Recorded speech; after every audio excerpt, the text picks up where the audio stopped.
Le ultime in vista di Bologna-Inter di domani alle ore 12:30, il rinnovo di Çalhanoğlu che è praticamente fatto e vi darò i dettagli fra pochissimo. Qualche novità sulla questione nuovo stadio con dei rapporti che sembrano iniziare ad incrinarsi tra le due proprietà di Inter e Milan e poi le ultime sul nuovo sponsor. Sappiamo che la questione Digital Bits rimane un grosso problema dell'Inter che si sta ovviamente attivando per sostituire appunto Digital Bits in vista della prossima stagione. Ci sono già stati degli incontri con società importanti e si attendono sviluppi nelle prossime settimane o nei prossimi mesi. Ben ritrovati amiche, amici, passione interisti, nuovo contenuto. Oggi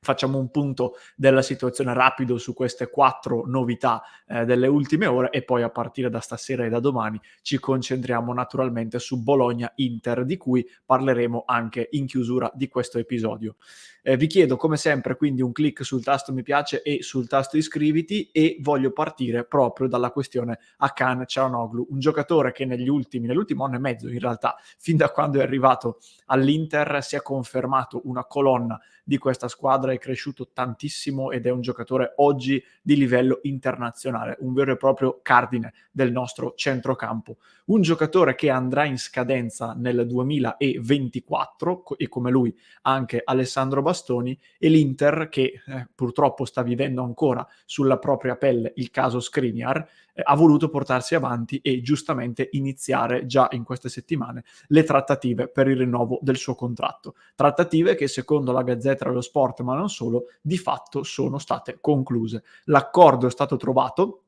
per un accordo fino al 2026 per uno stipendio da 6 milioni netti a stagione, bonus compresi, che lo rendono ovviamente uno dei più pagati della rosa, ma in realtà non è uno stipendio nemmeno altissimo. Poi bisognerà capire quali sono questi bonus, se sono tutti semplici da raggiungere oppure no, però 6 milioni bonus compresi per il tipo di rendimento che ha avuto, secondo me è un ottimo compromesso. Manca solo la firma, dice la Gazzetta, vedremo quando arriverà, comunque la questione sembra chiusa e chiusa questa poi ci si dovrà occupare naturalmente anche di Bastoni per evitare spiacevoli sorprese. Veniamo al nuovo stadio, vi faccio un rapido punto della situazione su quello che è emerso negli ultimi 2 giorni, poi in realtà. Tutto comincia ieri quando la stessa Gazzetta dello Sport segnala un Milan che in virtù di questa presunta, definiamola così, incertezza interista, non vuole più aspettare sul nuovo stadio ed è pronto a staccarsi dal progetto comune che ormai da 4-5 anni a questa parte i due club stanno portando avanti. Si parla di un Milan che sta valutando 3 diverse aree in cui andare a progettare questo nuovo stadio in solitaria e un Inter che non ha intenzione nel caso di rimanere a San Siro e quindi a sua volta starebbe valutando un impianto in solitaria. Oggi invece poi si parla di un'ulteriore novità, diciamo così, ovvero di uno Steven Zhang, presidente dell'Inter, un po' irritato dal comportamento rossonero e la motivazione deriverebbe da rapporti che, se con la proprietà di Elliott erano molto solidi e molto buoni, lo stesso non varrebbe con la nuova proprietà del Milan. Questo più o meno è quello che dice la Gazzetta nelle ultime 48 ore. Quello che mi pare che tutti abbiamo più o meno percepito in questi ultimi mesi, se non addirittura anni, è che il problema burocratico sembra esserci a prescindere da quella che è la presunta, ripeto, incertezza interista o anche milanista rispetto al progetto. Io, per come l'ho vissuta in questi mesi, in questi anni, ho sempre percepito grande unità dai due club, che peraltro veniva sempre ribadita dalle parole di Antonello da una parte e di Scaroni dall'altra, e mi sembra molto strano che all'improvviso si vada verso questa direzione, anche perché se la difficoltà è quella di costruire un nuovo stadio a Milano, e mi pare che appunto la questione burocratica legata a questo sia il vero problema, con questa nuova soluzione si passa dal costruire uno stadio ad averne poi 3, perché si avrebbe il nuovo stadio del Milan, il nuovo stadio dell'Inter e San Siro. Mi sembra molto difficile, mi sembra poco sensato, se vogliamo, in questo senso. Non che la prospettiva di avere uno stadio in totale solitaria sia negativa, anzi penso che tutti noi, ragionando utopisticamente, vorremmo questo tipo di soluzione. Ma se Inter e Milan hanno scelto fino ad oggi di proseguire in un progetto comune, Ci sono diversi motivi che hanno portato a questa decisione, non ultimo naturalmente anche quello di poter dimezzare le spese per una costruzione di un progetto così importante, ma anche perché appunto ci sono stati di mezzo 250.000 ostacoli determinati da burocrazie varie che rendono complicato già solo costruirne uno di stadio. Quindi io non andrei ad allarmare nulla e non andrei a trarre conclusioni particolari. Da quello che percepiamo noi, l'intenzione del club Inter e anche del club Milan è quella di fare questo stadio e secondo me rimane quella di farlo insieme. Poi vedremo se nei prossimi tempi arriveranno nuove novità. Per il momento questa è più o meno la situazione.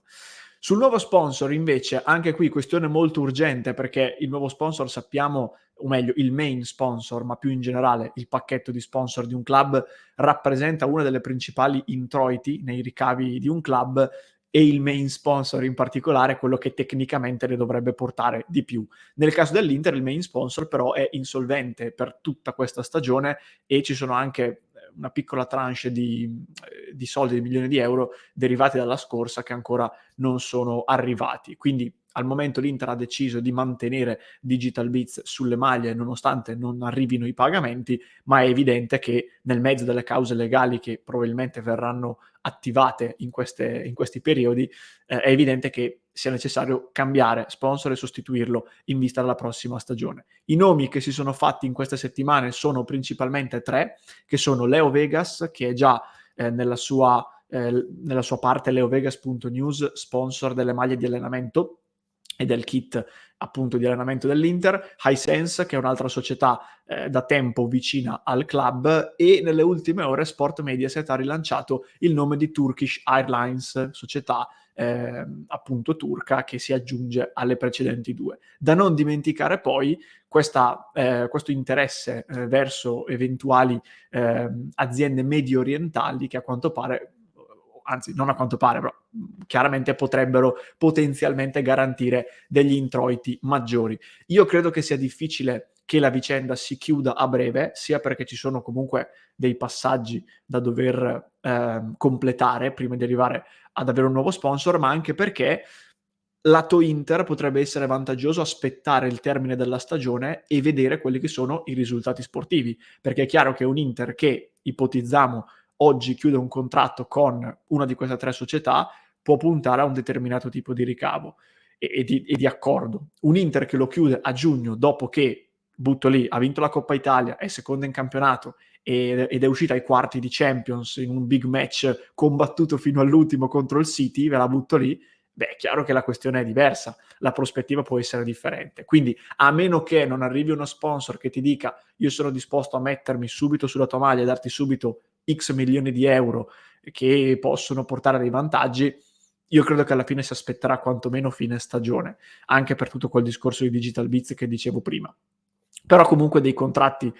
si stanno cercando, naturalmente degli accordi e dei confronti, dei colloqui, ecco, non mi veniva la parola, si stanno facendo e attendiamo appunto novità nel prossimo futuro. Chiudo con Bologna-Inter, con le ultime di formazione, vengono segnalati dei piccoli problemini fisici per Skriniar e per Darmian, usciti acciaccati dalla gara con il Porto, sono da valutare, non è detto che domani non scendano in campo, comunque non è nulla di grave. Per chi ci segue da YouTube condivido lo schermo con le probabili formazioni di Bologna-Inter, Bologna con il 4-1-4-1 sulla carta, poi sappiamo che la squadra di Thiago Motta è molto camaleontica da questo punto di vista. Skorupski in porta, Posch, Sumaoro, Lukumi e Lico Iannis in difesa, Scouten davanti a Orsolini, Ferguson, Dominguez e Soriano, questi 4 alle spalle di Musa, Barrow, Arnautovic è indisponibile. Per l'Inter invece 3-5-2 con Onana in porta, Skriniar, Bastoni e De Vrij, oggi viene messo in vantaggio rispetto ad Acerbi per il ruolo di difensore centrale. Dumfries dovrebbe tornare titolare sulla destra, Barella, Brozovic, anche lui torna dal primo minuto e fa finalmente riposare un Mkhitaryan che è uscito alla gara col Porto un po' stanco. Cianoglu e Di Marco completano la mediana, in attacco torna la Lula, Lukaku al fianco di Lautaro Martinez, un Lukaku che ha davanti a sé un paio di settimane circa per raggiungere finalmente la forma migliore e arrivare alla gara fondamentale, il ritorno contro il Porto Aldo Dragao del 14 marzo nella forma migliore, sia perché è il leader offensivo dell'Inter ed è il giocatore che attendiamo di più dopo una prima parte di stagione assente per causa infortuni, sia perché probabilmente, visto il risultato dell'andata, la gara con il Porto di ritorno potrebbe configurarsi in un modo tale che potrebbe avvantaggiare il tipo di calcio che rende Lukaku un giocatore devastante. Ma di questo ne parleremo a tempo debito quando ci avvicineremo a tutti gli effetti a quella partita. Questo era tutto, ragazzi, vi invito ancora una volta a lasciare un mi piace al contenuto e un'iscrizione al canale, iscrivetevi anche perché domani ore 12:30 si gioca Bologna-Inter e quindi ore 11:15 comincia la diretta di Passione Inter, prepartita, cronaca e ampio post partita per vivere un'altra bella gara insieme a tutti voi. Vi ricordo anche il club di Passione Inter, www.passioneinter.club, se volete unirvi alla nostra community di sostenitori e vivere al 100% il quotidiano di Passione Inter. Ed infine, per chi mi segue in podcast lo lascio in descrizione, se invece mi segui su YouTube qui ti lascio un altro approfondimento da non perderti.